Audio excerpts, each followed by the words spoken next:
All right, we bring in host of Open Mic, Mike Silver. He is a story breaking maven, is what he is, and it is not lost on us that the Niners are always working. And Aaron Rodgers is always manipulating. So I talked to since the Super Bowl, I've talked to three different Packers, two in person and one FaceTime, and they were you can respect a coworker. It doesn't mean you're boys. And there is a sense with Aaron. Bill Simmons and I got into this discussion once that when you and I are married, you and I have kids, our life is a series of sacrifices, right? When you're single, rich, no kids, no pets, it's not. So Aaron's kind of the sun in his galaxy, right? And this is not saying he's inconsiderate or thoughtless. That's not what I'm saying. But he can be at times a bit manipulative and very Aaron-centric. And I think in this situation, there are teammates in Green Bay that I've been told that feel like, bro, I don't want my names on lists. I don't want my names in reports. I just want an answer. I do think there are people that are close with Aaron at times can get discouraged with him. Is that fair? Well, I look at it as such a longer thing. And remember the infamous summer of Favre in 2008.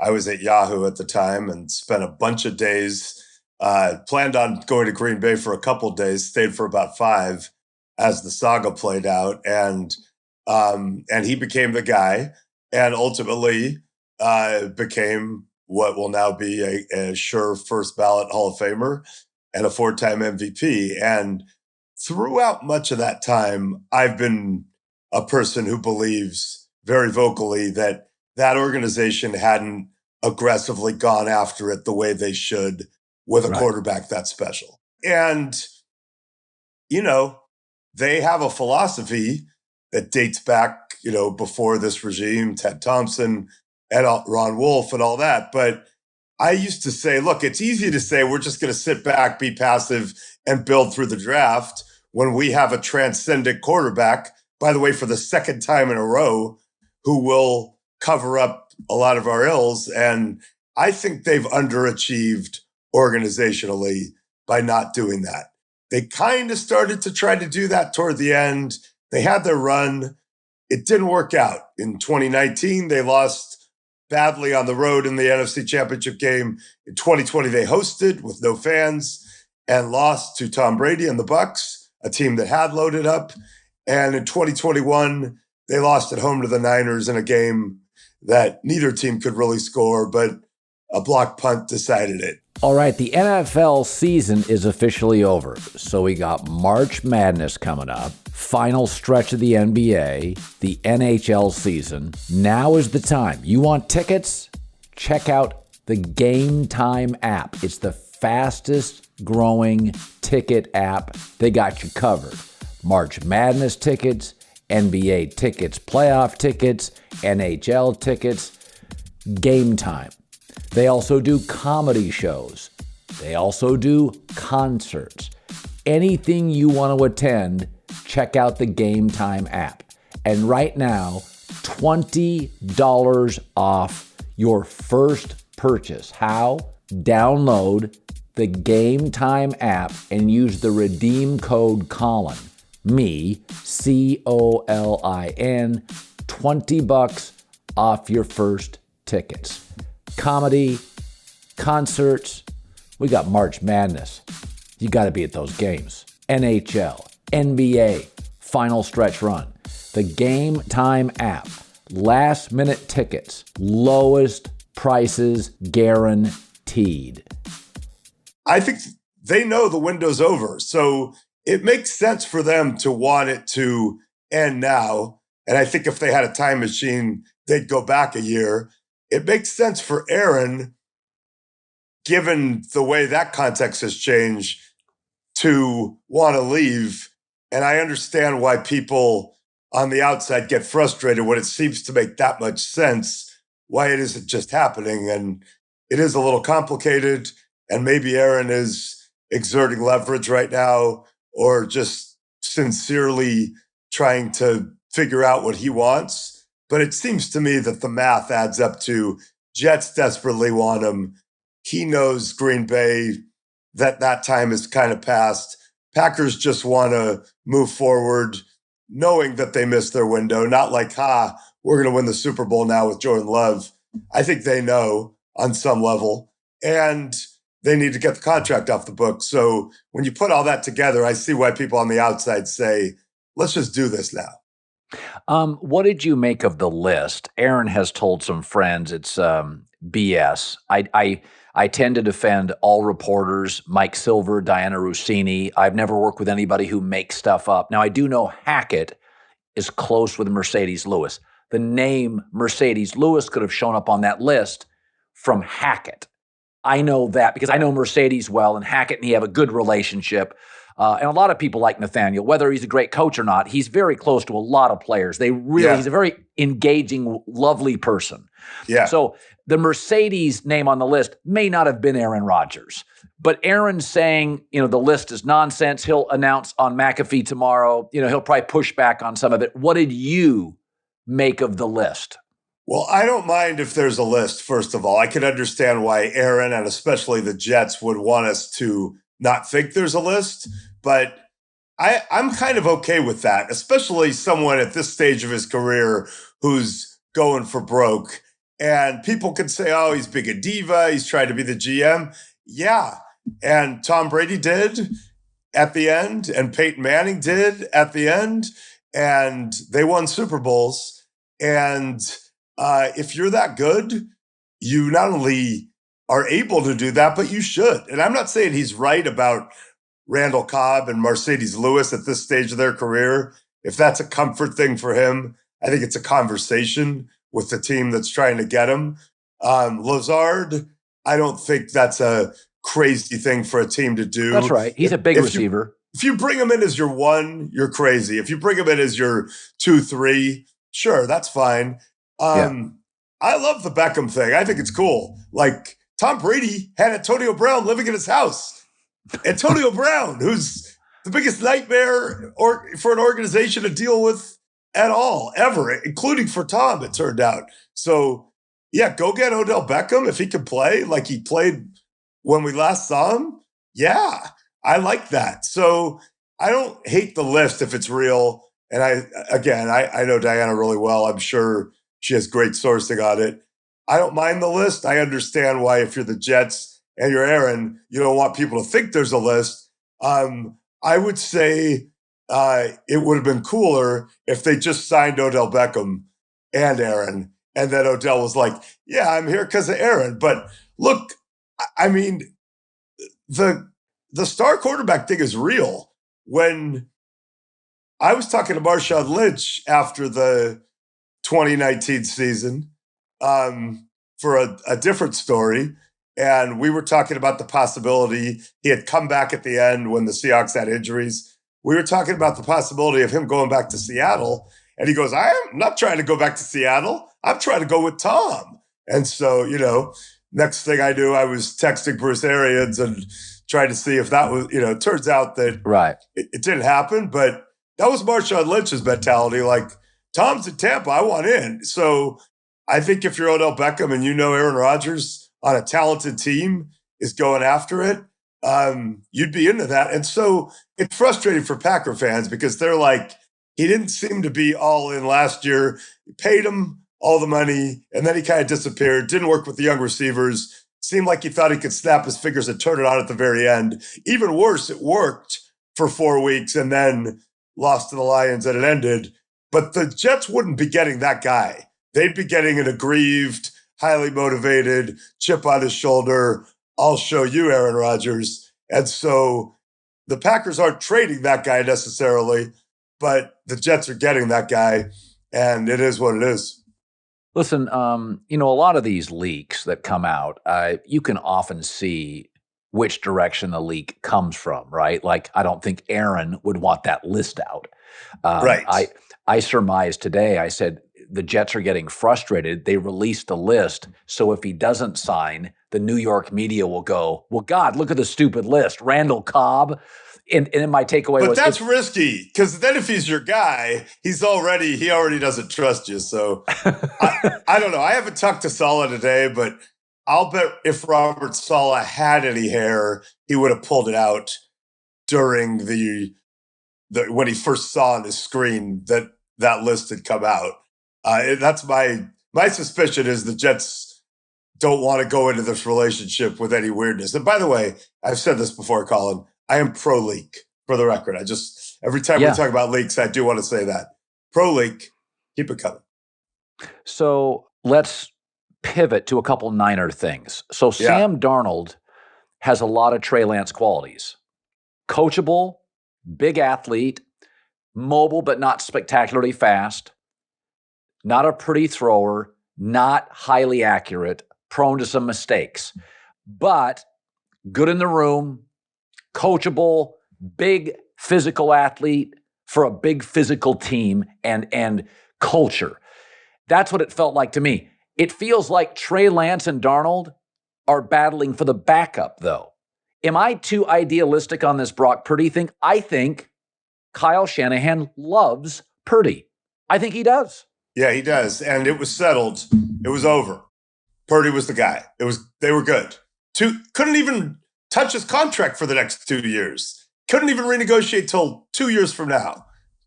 Cheap deal. Load up around him. Maybe Lance develops and you flip him. Maybe he's your backup. Whatever. It was all good. And then if Brock Purdy had broken his leg in that game, nothing would have changed. Tough break, man. We lost. Brock's the guy. He ripped out an important ligament in his throwing elbow. So yes, it changed. So what they hope, and obviously based on their behavior so far, what they hope is that 6-month timeline's reasonable. And if not, maybe it's 7, maybe it's even 8. But eventually, the guy we get back is going to be the guy we had. He'll be able to throw it like he threw it before, and we're good to go.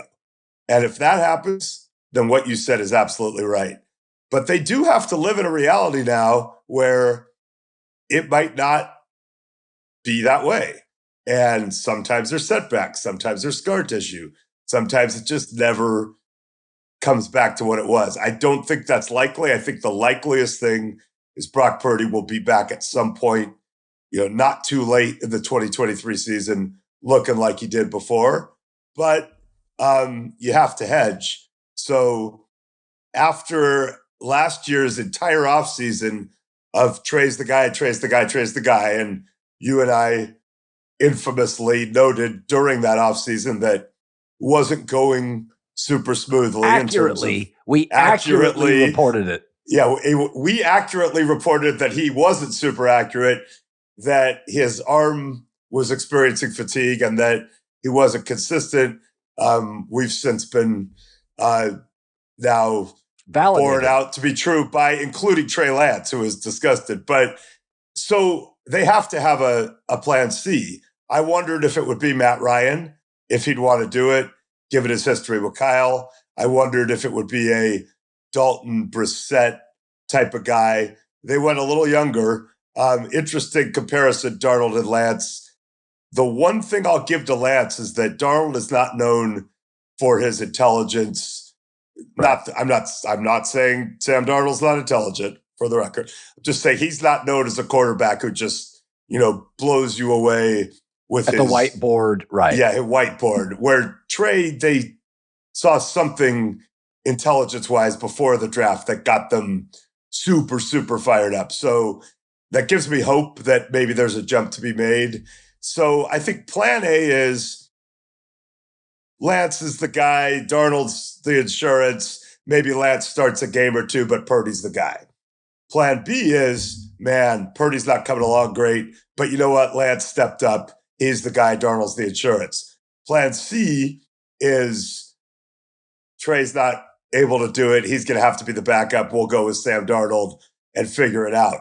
Plan A minus, as you know, and I don't think it's likely, but John Lynch is going to call Tom Brady in May or June and go, hey, I know you said for good, but it's your hometown team, because he's the perfect guy as a hedge against Purdy.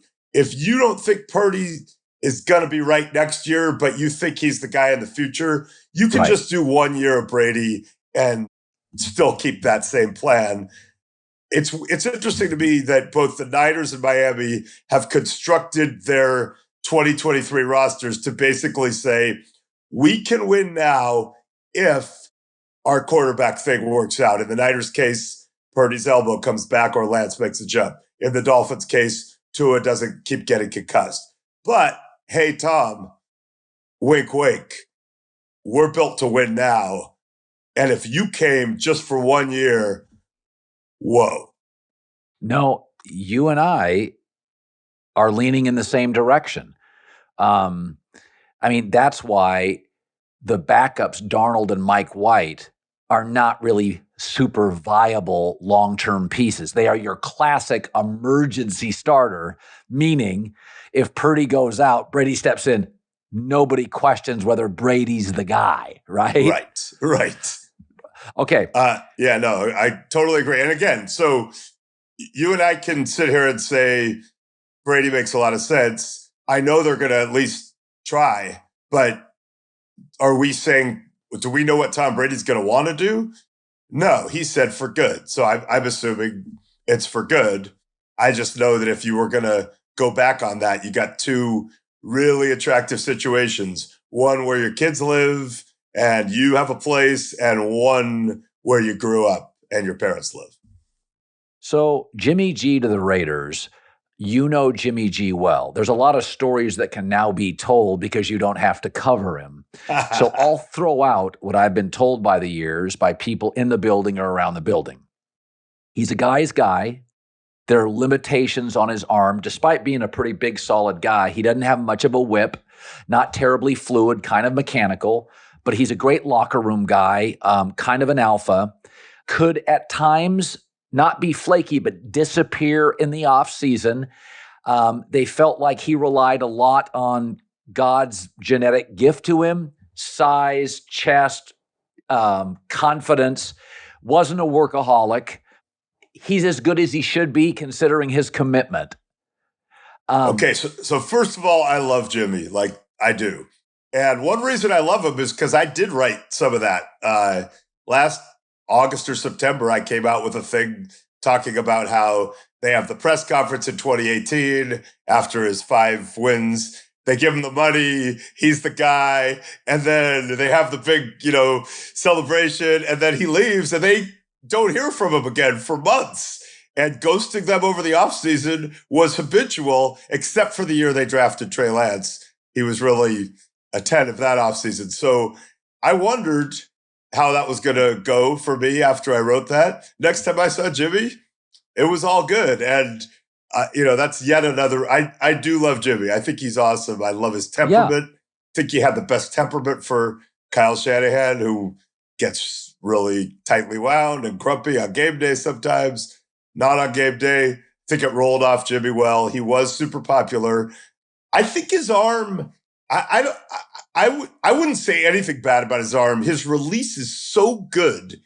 And I don't think there are 5 other quarterbacks on earth who really throw it like he does in terms of release and short to medium range accuracy. Like there were a lot of route or plays that were pointed out to me where people said it looked like Jimmy went through his reads and led this guy perfectly.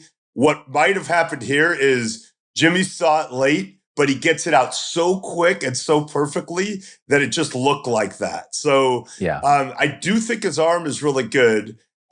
People have talked about his deep balls. I don't know. So anyway, is Jimmy Garoppolo, there's a lot of quarterbacks who are not grinders.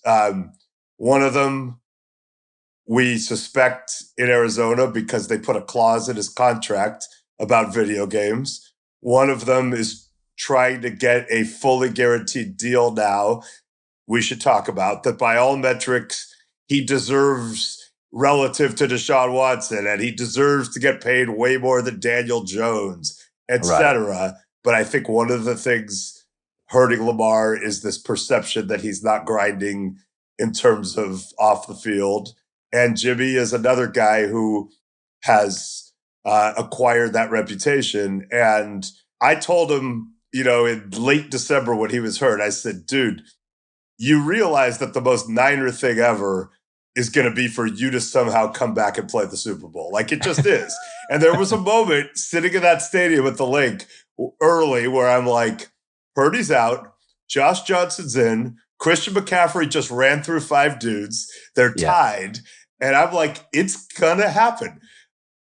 Josh Johnson's going to win this game somehow, and Jimmy Garoppolo is going to come back in 2 weeks and start the Super Bowl against Patrick Mahomes. So it didn't get quite that far, but I don't want to discount what he did. He really bailed them out last year. He played at a Pro Bowl level. He got hurt. So I do want to segue into Lamar Jackson. Years ago, Kirk Cousins got a guaranteed contract. It was highly criticized, dubious, too expensive. Minnesota was pretty desperate in a division with Aaron Rodgers. And so they offered it, and Kirk, with a chip on his shoulder, said, I'm going to sign it. However, moving forward, nobody else offered a guaranteed contract, including the significantly more talented Aaron Rodgers. My takeaway has always been, I've seen this since I ran the volume. I'll make people an offer. I'm not going to offer you something just because I feel an inferior podcast company makes you an egregious offer, right? So Cleveland's a desperate franchise, much more desperate than Minnesota was with Kirk Cousins. I don't believe Baltimore, a highly functional organization, should look at Cleveland and go, well, they set the market. If you're not available on Sunday, I can't give you a fully guaranteed contract, right? I have to be guaranteed. By and large, Brady showed up every Sunday. Favre showed up. Eli Manning showed up. Daniel Jones shows up. There are guys that get dinged up for a variety of reasons. I love Lamar, but I worry that it's now personal because he doesn't have an agent. And when you don't have an agent, it does get personal because you are discussing people who are, if not lamenting, they are discussing your weaknesses and liabilities face to face. That's why I have an agent, Mike, so I don't have to deal with these kind of conversations. 100%, which is why when you and I renegotiate our deal, we'll use agents and they can do all that crap. Take the arrows for us. Exactly.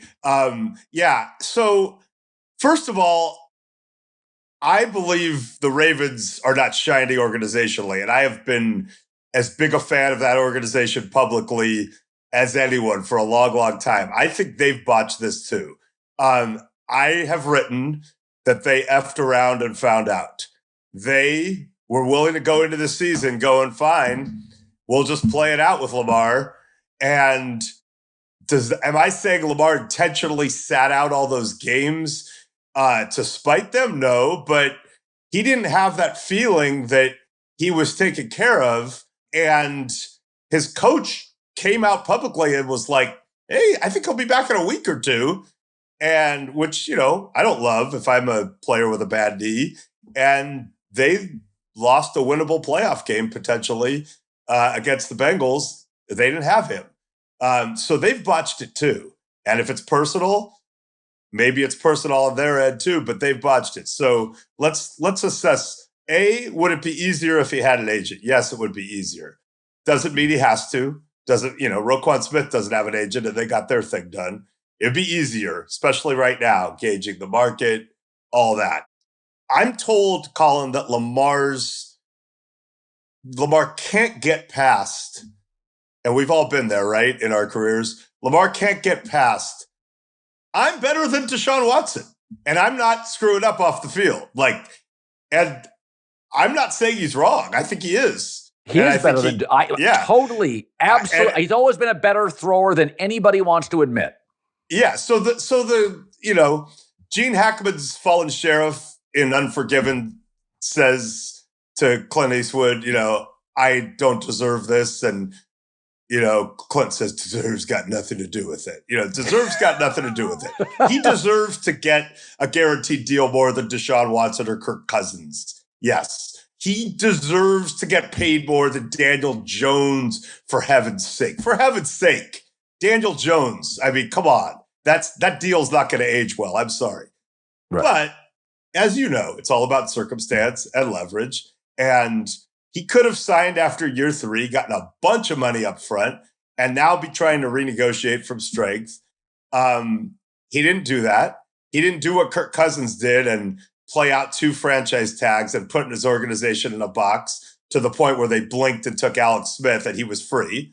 And they didn't do what he hasn't done what Deshaun Watson did, and maybe he will, but Deshaun Watson showed up at training camp uncomfortably with an organization that didn't want him, reporters hounding him about something he didn't want to talk about, and fans checking out a circus.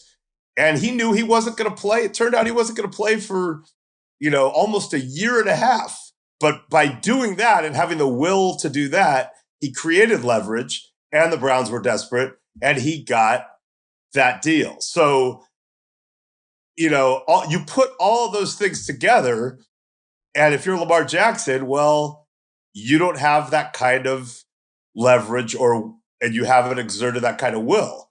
Now, could you? Yeah, you could say, I'm not playing for $32 million. Go ahead and have fun with Tyler Huntley. And I'm just going to sit and wait. I'm not saying he should, but do you think the Ravens, frustrated by it, would just say, we're going to move on. We're going to draft another quarterback because we like our roster, our culture, our coach, and our defense? Maybe, but I also think we're living in a weird world where, no one has stepped up and offered Lamar partly because a lot of teams think we're just doing the Ravens work for him. We're going to give him this deal he likes, and they're going to match it, and we're going to alienate the people we have, the quarterbacks we have now, who knew we were trying to replace him. So why would we do that? If Lamar were free, first of all, different story. Second of all, let's be honest. Desperation isn't confined to the Cleveland Browns, and there aren't that many really good quarterbacks, which is why you and I are talking about 93-year-old Tom Brady. Sorry, Tom, I know you're only 40. Yeah.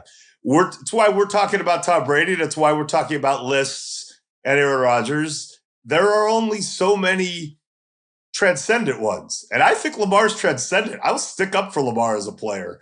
I think he's one of the very, very best. He won 75% of his starts in the AFC. Yeah, the only, I think there is a little PTSD from the Russell Wilson trade, honestly, because for 10 years we saw a guy be transcendent, in my opinion. And then, he looks nothing like that guy. And by the way, Geno Smith is now a Pro Bowler in his place. So that threw people. But at some point, if Lamar Jackson was like, I'm not playing for you, I'm sitting out, at some point, some owner or some GM or some coach or all three are going to be like, man, our quarterback stinks. We're all going to get fired. Or if you're the owner, we're going to lose. But we can go get that guy.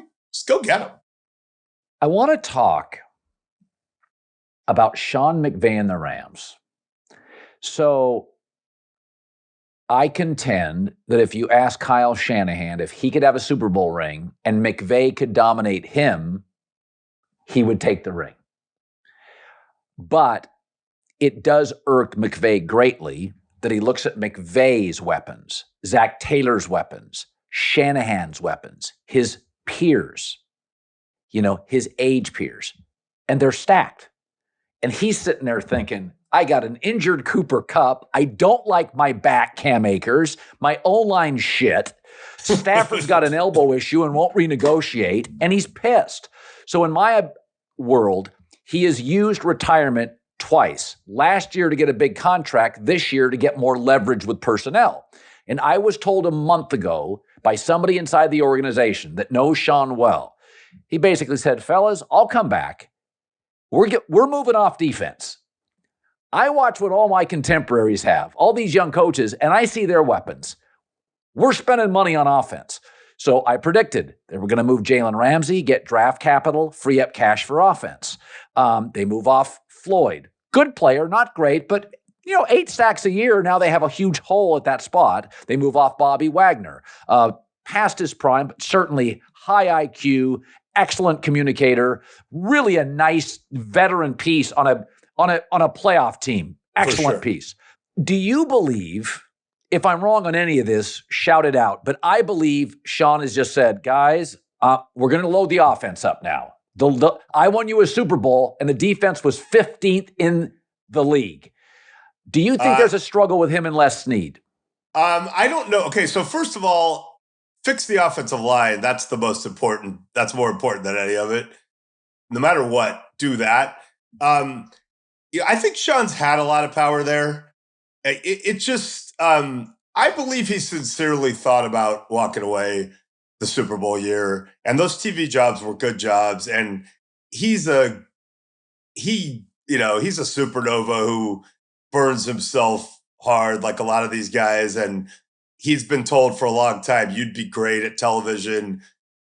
I could understand him seriously considering a reset. I think he regretted coming back pretty quickly when he had no offensive line and no alternative, weapon other than Cooper Kupp and Higbee, and Stafford's arm wasn't right, and, et cetera. So I don't know. I think Sean has as much power as he needs in that building without having to do that personally. But maybe he used it as a talking or as a jumping off point to say, by the way, I want this established that we're going to do this. I'll try to do some reporting on that. But I have a story for you.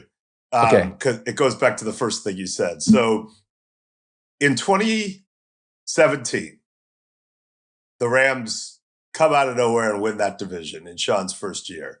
And there's this changing of the guard game at the end of the season in Seattle, and they kill the Seahawks, just wipe them off the floor. And the Seahawks have decided they're going to get rid of a bunch of their, legendary players after the season and rebuild around Russell and Bobby Wagner. And the Rams have taken over. They clinch the division, and now they have one more game left against the Niners, who, remember, had been 0-9. Jimmy shows up. They go on a run late. They beat the Jags on Christmas Eve day. So now they're playing a game in LA. And Sean McVay smartly rests Jared Goff and a lot of his frontline players in that game. Well, the 49ers were on a roll. They were loving the Jimmy thing. They were trying to win the league team rushing title. So Mike McDaniel and some of their coaches were very like, hey, I wonder if we could finish first in rushing. And they had their reasons. It was a lost season, but they really wanted to finish strong. So they brought it in that game, and they murdered the Rams, just blew them off the field. So now it's about exactly 5 years ago. I'm with Sean and a couple other people at Bungalow in Santa Monica at night, outdoors, lovely establishment. And, we're having some drinks and just talking. And Sean looks at me and says, I'll tell you something right now. I don't care if I'm 15-0. I don't care if I've clinched every single thing I can clinch. I am never resting anyone against Kyle again. It will never happen. No more. Not going through that again. So that should give you an idea of how they think about it. So yeah, would Kyle give up all those games to have that Super Bowl? On paper, yeah, but the experience of losing 8 out of 9 to Sean would probably, just tear him up beyond belief. And I think as much as Sean can rationally tell himself, I won the one that mattered, it was the NFC Championship game, and won the Super Bowl, it's really hard for him to lose those other 8. No, I've been told it eats away at him. It really, and listen, now the Niners bring in Hargrave, who's, just another fantastic player because Kinlaw doesn't feel like it's working. So, they lost a corner and then they lost Jimmy Ward, and it's like, yeah, they're fine. They're really, really good. Yeah, they like the Seahawks early in Russell's tenure, they're paying more guys than you believe a team can pay. And the Rams kind of have done that too. But it's like, whoa, they pay the fullback premium, Yushuk. They pay McCaffrey premium running back money. They pay the left tackle, Trent Williams, premium money. They pay the tight end, George Kittle. And they obviously are going to pay Bosa. They pay Eric Armstead premium money and now Hargrave. They pay Greenlaw. They got him on what's going to be a good deal for them, but they paid him. They pay Fred Warner premium money. They paid Charvarius Ward a year ago premium money. Hufanga, they still got on the rookie deal. And, their attitude is we're just going to fill out around that and lose the McGlincheys and the Jimmy Wards and the Alshairs as it happened, try to, replace those people. But it's all geared toward that rookie quarterback deal. And if you hit a point where that doesn't work anymore, which again depends on Purdy's arm healing and or Lance possibly making a jump, then you have to make some tougher choices. But for now, yeah, they can get Hargrave, they can pay Bosa, and I know people don't believe this, but if they had to, they could pay Brady for 1 year. Yeoman effort by Mike Silver at the volume, who's battling either influenza or just, look at that, UCSB. UCSB dad. I'm a double UCSB dad, one graduate, one current attendee. So the Gauchos have a big one Friday against Baylor in the NCAA tournament. So I am repping. I'm taking Duke at pretty good odds. Duke lost one game when they were healthy. They won their last 9 straight. Do you have a favorite in the tournament? I've been really detached from college basketball this year, partly because my alma mater went 3-27, and that's not a joke, literally, like it cataclysmic. So, but I don't really know it well enough to tell you who I think is going to win. But I will say, the Gauchos to me are the type of team that could stun somebody in round 1. 2 years ago, they had a real chance to beat Creighton. It came down to a 5-foot shot by their star big man that went in and out. I mean, you don't get any better. Down 1 at the buzzer, basically. This time they have a sophomore guard from Belgium named AJ Mitchell, who is really, really special. And to me, it's going to be hard, but he's the kind of guy who in that setting could maybe elevate and shock the world once. Mike, it's great seeing you again, buddy. Thank you. Appreciate you.